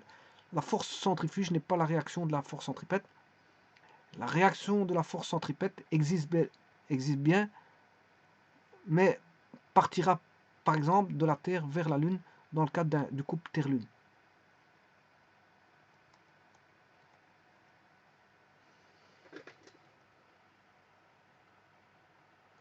Alors les vecteurs vitesse sont tangents à trajectoire, les vecteurs accélération sont tangents aussi. Alors qu'est-ce que c'est que l'accélération? C'est le dérivé de la vitesse. Donc une fois que vous avez, vous voyez, vous avez le rayon, un cercle de rayon R, vous dérivez dr par rapport au temps, vous avez la vitesse. Vous avez 4 vecteurs vitesse qui ont été placés voilà, à 4 endroits différents. Voilà, un au-dessus, un à gauche, un en bas et un à droite. Vous replacez ces mêmes vecteurs à droite, ces mêmes vecteurs V, vous les replacez voilà, en bonne position. Hein. Vous allez avoir V, V, V, V. Les 4 V qui sont là proviennent de la gauche. Hein. C'est les vecteurs V qui ont été remis par rapport à l'origine.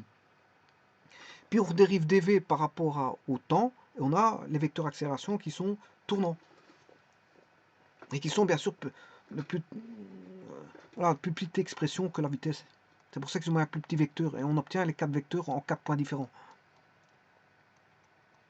Le cercle de gauche montre un objet se déplaçant sur un cercle vitesse constante à 4 instants différents. Voilà, ils ont pris 4 instants différents hein, sur l'orbite.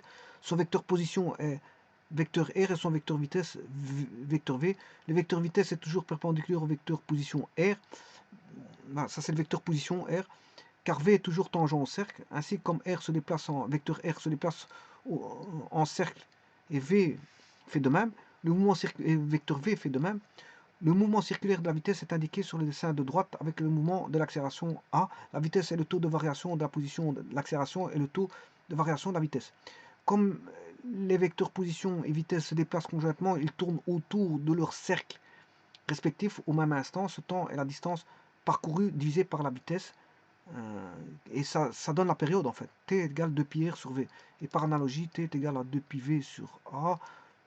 En égalant ces deux équations, et en résolvant pour A, on obtient A égale V carré sur R. Et on a l'accélération, si vous voulez, centripète. On a l'accélération centripète.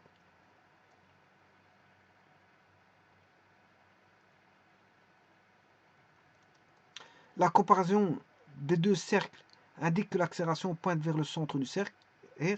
Par exemple, à un instant donné, un vecteur position R pointe vers 12 heures, le vecteur vitesse pointe vers 9 heures, qui en regardant sur le cercle de droite a un vecteur d'accélération pointant vers 6 heures.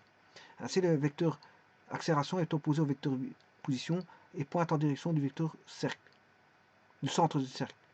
Bon, voilà. Je pourrais continuer ce qu'il raconte. De toute façon, on n'est pas si loin que ça. Je peux terminer. Hein. C'est pas un problème. Voilà. Soit R de t, le vecteur décrivant la position d'une masse à un instant t. Comme on suppose que le mouvement est circulaire uniforme, on a R de t est égal à R fois U chapeau UR, avec où R est constant, rayon du cercle. Le chapeau UR est le vecteur unitaire, pointant depuis l'origine vers la masse.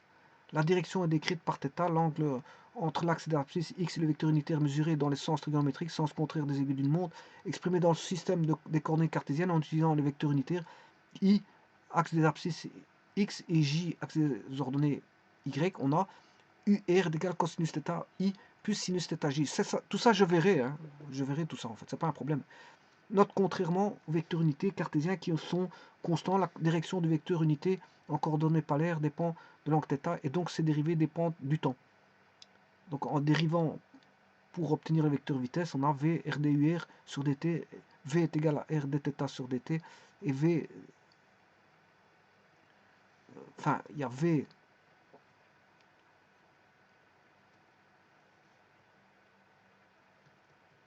enfin on aura l'expression là, d oméga sur dt, uθ moins oméga carré r ur. Et là on peut retirer la composante radiale de l'accélération, qui est moins oméga carré r. C'est l'accélération centripète. Voilà, bon. Alors maintenant, je vais faire le calcul, hein, parce qu'il est presque temps de faire le calcul.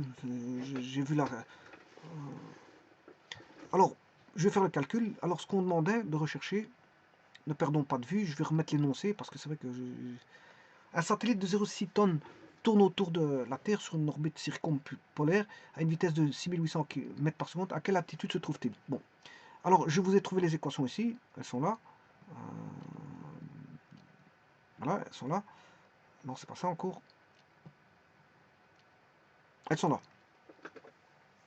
Donc, ce qui veut dire que la masse du satellite, je l'ai. La vitesse du satellite, je l'ai. Distance DST, je ne l'ai pas. Et là, cette distance DST non plus, je ne l'ai pas. Bon, j'ai une inconnue qui est distance DST. Masse du satellite, je l'ai. Masse de la Terre, je peux aller chercher sur Internet. Constante de Cavendish, je peux aller chercher sur Internet aussi. Bon, ben alors je vais écrire tout ça et je vais faire le calcul. Bon, mais sachez qu'on demande l'altitude. Hein.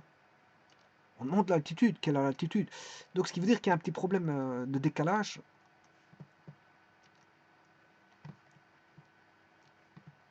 Alors, il y a ceci.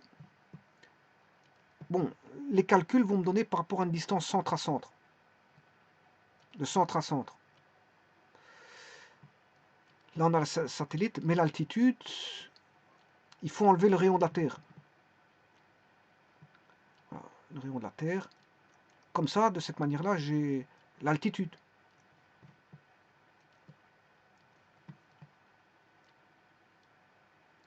Voilà, j'aurai l'altitude, parce que je cherche l'altitude.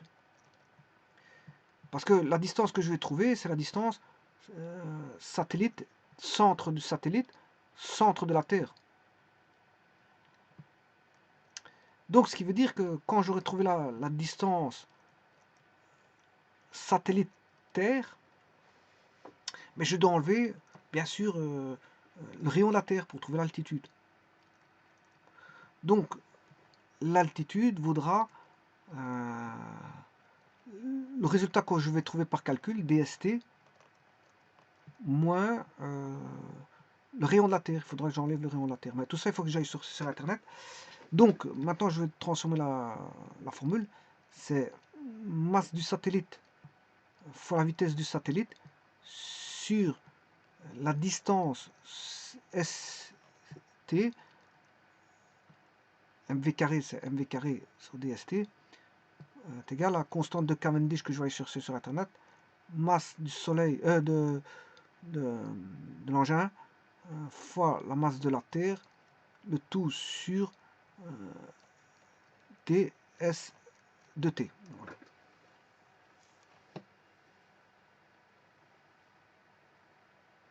Attention qu'ici, j'ai oublié quelque chose, c'est un carré. Hein. Parce que j'étais occupé à faire autre chose. Mais je crois que j'ai oublié un carré là. Ouais, c'est bien ce que je me disais. Là, j'ai oublié un carré. J'étais occupé voilà. J'ai regardé les sites internet, mais c'est un carré. Donc là, je vais avoir un carré. Parce que s'il n'y a pas de carré, ça va simplifier. On n'aura plus de distance. Hein. On n'aura plus de distance. Si j'avais pas mis de carré, j'aurais plus de distance. J'aurais pas trouvé la distance. J'aurais jamais trouvé la distance. Donc c'est normal qu'il y ait un carré quelque part pour justement. Bon, ben, ce qui veut dire que on va calculer tout ça. Je prends une nouvelle feuille.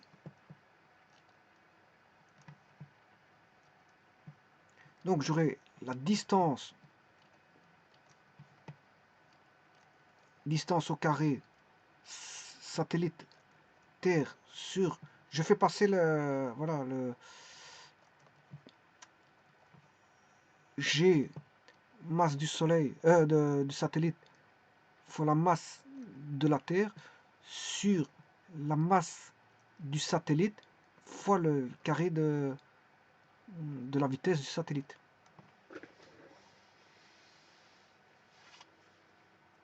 Donc il est indépendant de la masse du satellite, si vous voulez. La distance, l'altitude va être indépendante de la masse du satellite. Il dépendra, si vous voulez, que de la constante de Cavendish. Alors, d carré sur DST, ça fait DST. Hein. Là, on obtient bien la distance. Voilà, on aura G, masse de la Terre. Il ne dépendra que de la masse de la Terre et du carré de la vitesse du satellite. Donc, ce qu'ils m'ont donné, là-bas, c'est un leurre. C'est un leurre qui fasse 10 tonnes, 20 tonnes, 50 tonnes, on s'en fout. C'est un leurre, on s'en fout de la masse. La masse du satellite, on s'en fout. Ne dépendra pas de la masse du satellite parce qu'il va dépendre que de la masse de la Terre et de la vitesse du satellite à avoir. Oui. Donc il va dépendre de deux grandes constantes, puisque la masse de la Terre c'est une constante, la constante de Cavendish c'est une constante. Il va dépendre que, si vous voulez, de la vitesse du satellite. La distance va être inversement proportionnel au carré de la vitesse du satellite. Voilà. Bon, maintenant, je vais aller sur Internet. Voilà. Et prendre ma machine, bien sûr, à calculer, parce que je dois calculer des trucs. On va aller voir ça. Constante de... Vous pouvez faire une constante. Hein. Constante de Cavendish Master. Vous en faites une constante et vous la mettez voilà, dans une feuille de papier. Parce que vous avez toujours calculé G fois MT. Bon, et à un moment donné, il faut arrêter de calculer ça. Vous le mettez dans une constante. Et c'est tout. Vous l'avez. Vous faites 4 divisé par le carré de la vitesse pour avoir une distance. Bon, ben on va calculer ça. Donc, je vais aller sur Internet. Donc, distance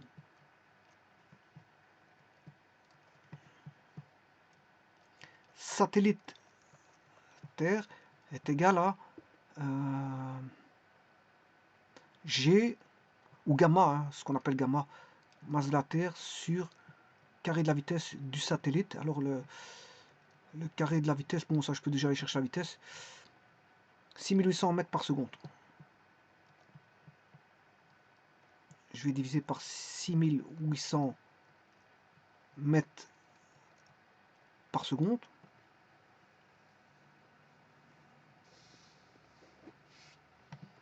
Maintenant je vais aller sur internet chercher le gamma, constante de Cavendish. Là j'ai la masse de la Terre, rayon de la Terre.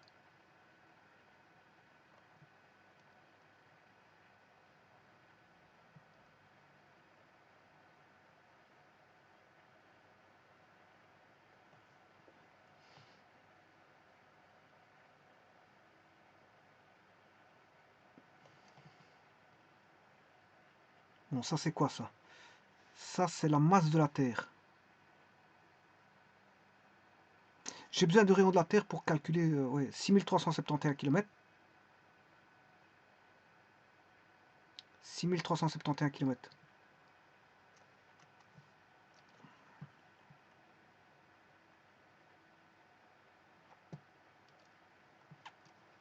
« 6371 km. Rayon de la Terre. Parce qu'après, je dois faire la distance DST moins le rayon de la Terre pour avoir l'altitude. Ça, c'est pour avoir l'altitude. Bon. 6371.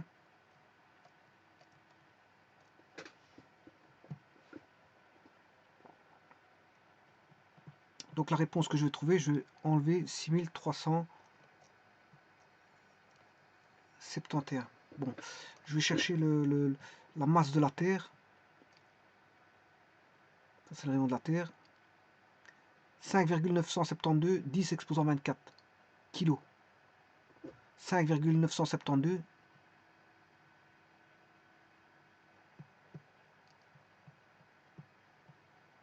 5,972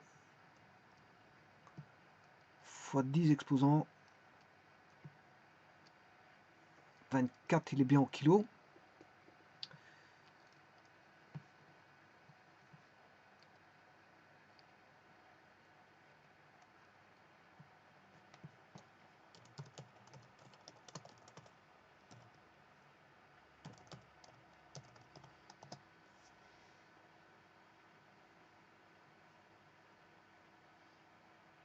« 6,7 fois 10 exposant moins 11 newton mètre carré kilogramme carré. Il est marqué à droite là. 6,7 fois 10 moins 11. 6,7 fois 10 moins 11.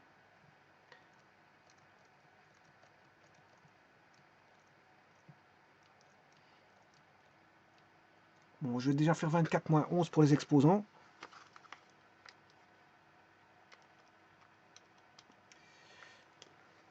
« 10 exposants 13.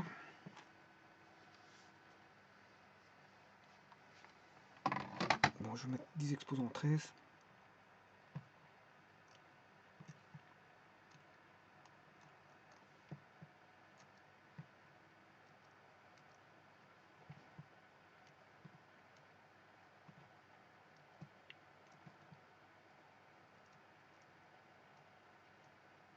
Voilà, ça c'est pour les exposants. maintenant, je vais multiplier 6,7 fois 5,9, 172,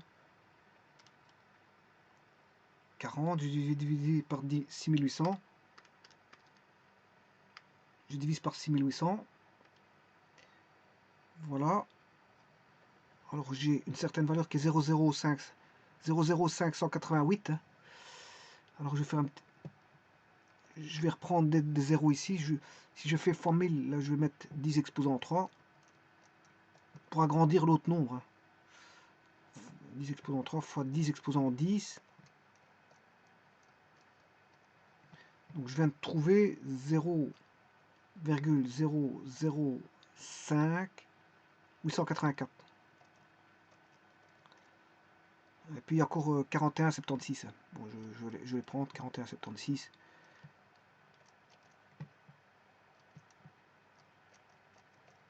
Je vais multiplier. Si je fais 10 exposant 3, je serai là. Si je prends 10 exposant 6, je serai là.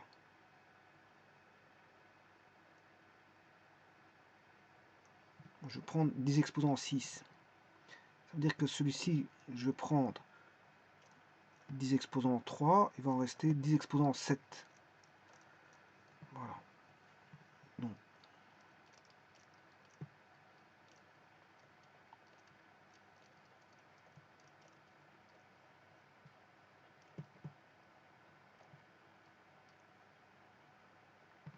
je vais prendre ces 10 exposant 6. 1, 2, 3, 4, 5, 6. 5884,176 fois 10 exposant 7.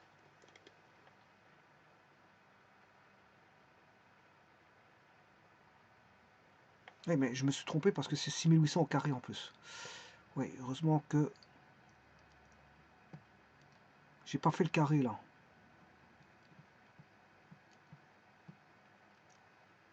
Je dois diviser encore par 6800, ça veut dire. C'est pas un problème. Je divise par 6800. Oui. Là, il me reste plus que 865. Fou. Bon, je vais le faire avec... je sais ce que je vais faire. Je vais faire avec... Parce que je n'ai pas de place dans ma machine à calculer. Ils me mettent 1, 2, 3, 4, 5, 6 zéros. Et puis ils me mettent 865. Ce qui fait... Bon, ça ne va pas. Je prends la calculatrice Windows. Alors là, il y a plus de zéros. Alors je vais recommencer mes calculs.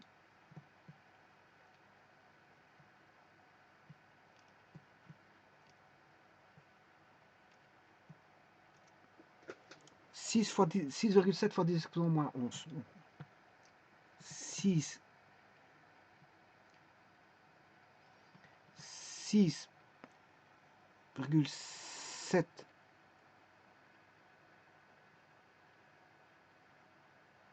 fois 10. C'est plutôt, je me suis trompé.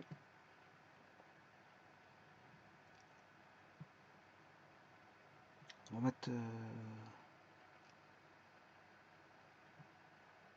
faut le faire à l'envers ici. C'est moins 11.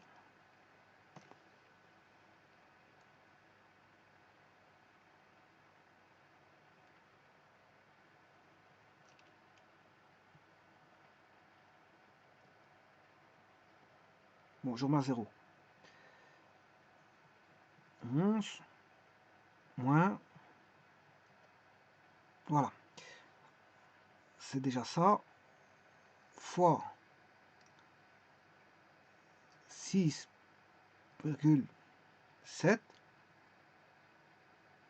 fois 24 moins... Je me suis trompé, c'est moins 10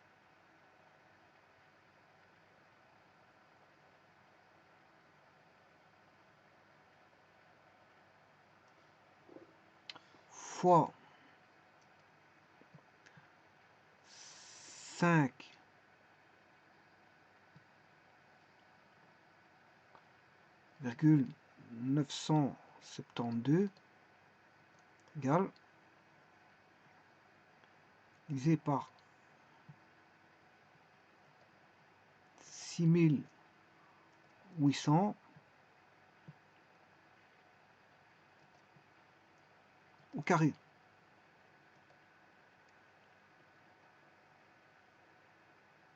Dis-moi 42, c'est pas possible ça.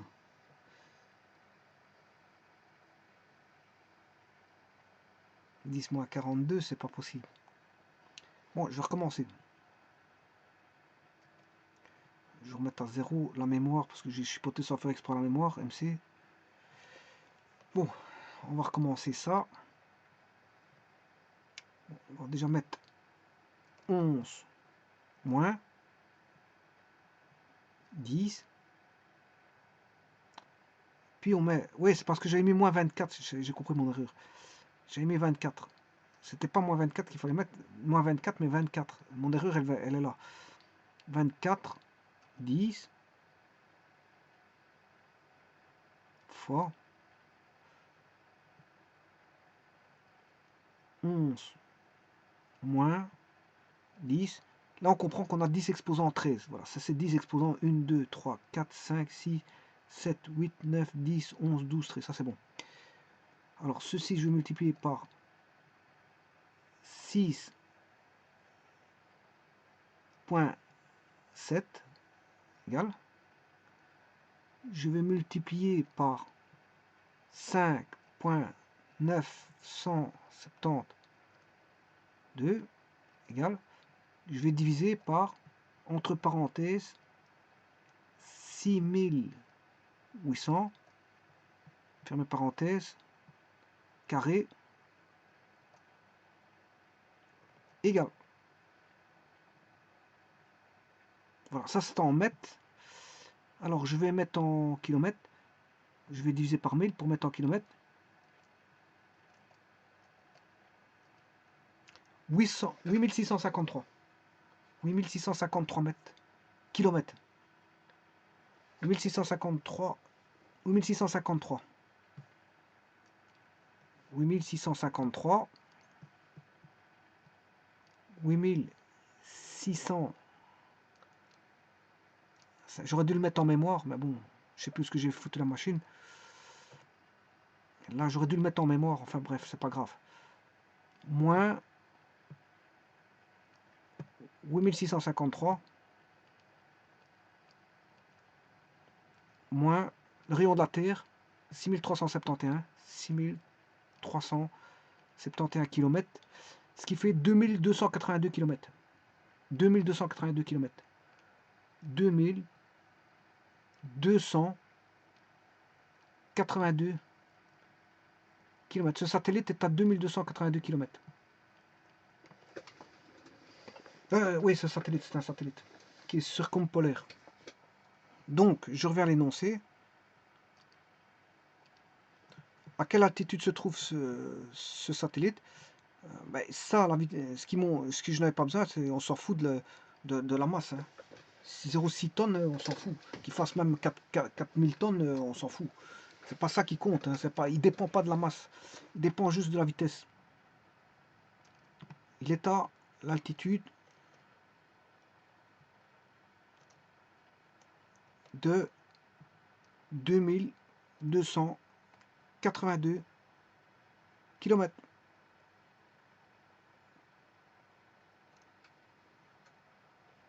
km. Alors tout ça c'était une très belle vidéo parce qu'elle a permis de voir, bon, principe d'inertie. Elle a permis de voir, si vous voulez, la force centrifuge, la force centripète.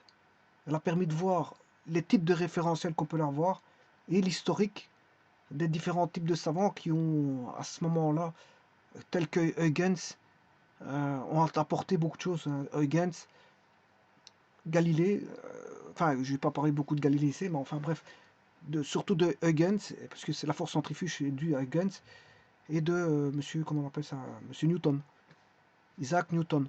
Donc, vous voyez que, voilà, toute la science, comment est apparue toute cette science, Et ça permet de calculer, si vous voulez, l'altitude d'un satellite à une certaine hauteur.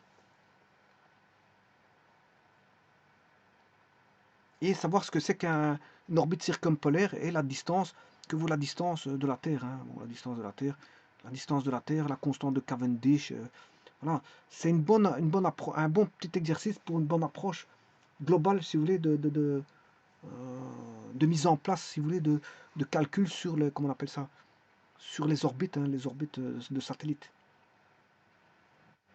Donc, vous avez vu l'application d'un référentiel non galiléen par rapport à un référentiel galiléen.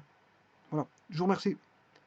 Et il y a certaines notions de vitesse aussi, l'accélération de vitesse. J'ai aussi vu un petit peu des notions de vitesse et d'accélération que je reverrai en cinématique en temps voulu. Voilà, je vous remercie.